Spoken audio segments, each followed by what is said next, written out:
আওয়ামী লীগের দাফন হয়েছে দিল্লিতে এবং এই আওয়ামী লীগ বাংলাদেশের রাজনীতিতে আর কোনোদিন ফিরে আসা সম্ভব নয়। আমরা মনে করি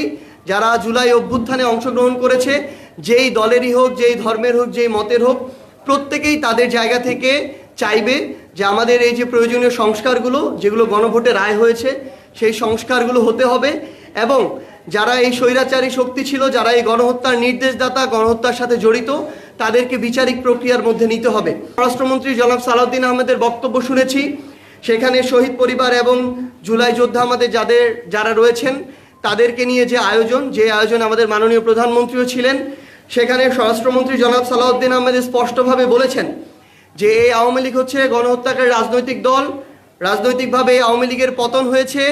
এবং দল হিসেবে আওয়ামী লীগের বিচার করা হবে। আওয়ামী লীগের দাফন হয়েছে দিল্লিতে এবং এই আওয়ামী লীগ বাংলাদেশের রাজনীতিতে আর কোনোদিন ফিরে আসা সম্ভব নয়। জনাব সালাউদ্দিন আহমেদ যে বক্তব্য দিয়েছেন, এই বক্তব্য, কথা এবং কাজে আমরা যেন এটার বাস্তবায়ন দেখতে পাই এবং আমরা প্রত্যাশা করি গণঅভ্যুত্থানে অংশগ্রহণকারী রাজনৈতিক দল হিসেবে বিএনপির প্রত্যেকটি নেতাকর্মী তাদের অন্তরে এই চাওয়াটি ধারণ করে। অল্প কিছু আমরা সোশ্যাল মিডিয়ার বিভিন্ন মাধ্যমে আমরা দেখতে পাচ্ছি যে বেশ কিছু মানুষ তারা জুলাইকে নিয়ে, উত্থানকে নিয়ে, স্বৈরাচারের পক্ষে, খুনিদের পক্ষে, গণহত্যাকারীদের পক্ষে, যারা 1400 মানুষকে খুনের নেতৃত্ব দিয়েছে,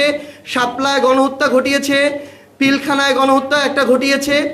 এই মানুষদের পক্ষে যারা এখনো সাফাই গায়, এটা আমাদের আসলে সামগ্রিক, আমরা যারা